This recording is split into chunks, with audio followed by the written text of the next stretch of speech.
झुंझुनू से जश्न की जिस तरह की तस्वीरें सामने आ रही हैं, राजस्थानी रंग आज पूरे देश में फैलता हुआ दिखाई दे रहा है। इन तस्वीरों के जरिए एक बार फिर से हिमांशु का रुख कर देते हुए, हिमांशु आपके पीछे एक खाली कुर्सी अभी तो नजर आ रही है, लेकिन कुर्सी का यही जो किस्सा है वो सबके जेहन में इस वक्त बना हुआ है। मार्गारेट अडवा को लेकर जरूर सवाल पूछे जा रहे हैं कि आखिर कितने विपक्षी नेता ऐसे रहे जिनको एकजुट करने में, क्योंकि एक तरफ समाजवादी पार्टी के भी दो लोगों ने वोट नहीं डाला, वहीं बीएसपी के, हालांकि बीएसपी की ओर से बीजेपी के उम्मीदवार के पक्ष में नाम का ऐलान किया गया था, टीएमसी भी चली जाती है। मैं एक बार फिर से चाहूंगी हिमांशु, देखिए हिमांशु, आप राजनीतिक बड़े पत्रकारों में शुमार किए जाते हैं जिनकी हर खबर पर पकड़ रहती है।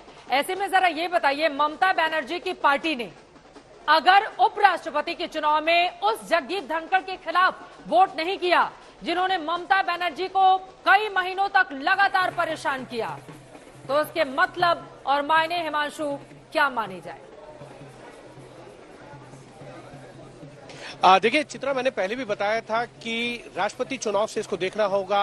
एनडीए की उम्मीदवार द्रौपदी मुर्मू का नाम घोषणा होती है, उसके बाद ममता बनर्जी कहती है कि अगर हमसे डिस्कस किया होता तो हम द्रौपदी मुर्मू के नाम का समर्थन करते। और जगदीप धनखड़ के नाम की घोषणा से पहले लगभग 3 दिन पहले जो है दार्जिलिंग के अंदर ममता बनर्जी, जगदीप धनखड़ और आसाम के मुख्यमंत्री हेमंत शर्मा की एक बैठक होती है। उस बैठक के विजुअल्स हम सबने देखे हैं। वो कहीं ना कहीं एक टर्निंग पॉइंट है। उससे पहले जगदीप धनखड़ का नाम कहीं नहीं था।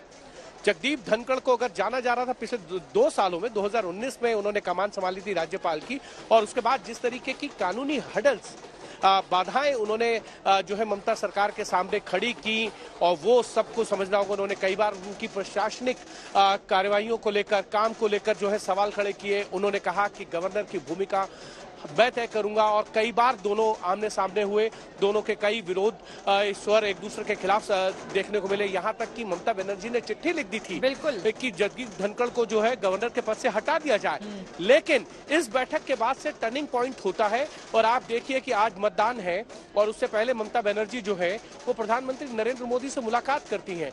तो अगर 2 राजनेता मिलते हैं तो राजनीतिक बात होंगी। और उससे पहले ममता बनर्जी की पार्टी ये घोषणा कर चुकी है कि वो इस उपराष्ट्रपति के चुनाव से जो है दूरी रखेंगी, वो एब्सटेन करेंगी, वो नदारद रहेंगे इस चुनाव के अंदर। तो कहीं ना कहीं ये कहा जा सकता है कि ममता बनर्जी की तरफ से जो है पहल की जा रही है कि जो रिश्ते जिनमें न सिर्फ खटास, इतनी दूरी थी कि अब उसको पाटने की जरूरत ममता बनर्जी को भी लगती है। और यही कारण है कि वो सीधा दिल्ली के दौरे पर है मतदान से पहले, और उन्होंने राष्ट्रपति द्रौपदी मुर्मू से भी मुलाकात की और प्रधानमंत्री नरेंद्र मोदी से भी मुलाकात की है। तो इस मुलाकातों के मायने यही निकाले जा सकते हैं कि ममता बनर्जी चाहती है कि जो गर्मी तो दोनों पार्टियों के बीच में थी, दोनों नेताओं के बीच में थी, उसको थोड़ा सा जो है पिघलाया जाए, और अब कहीं ना कहीं वो चाहती है कि रिश्ते जो है मधुर हो जाए।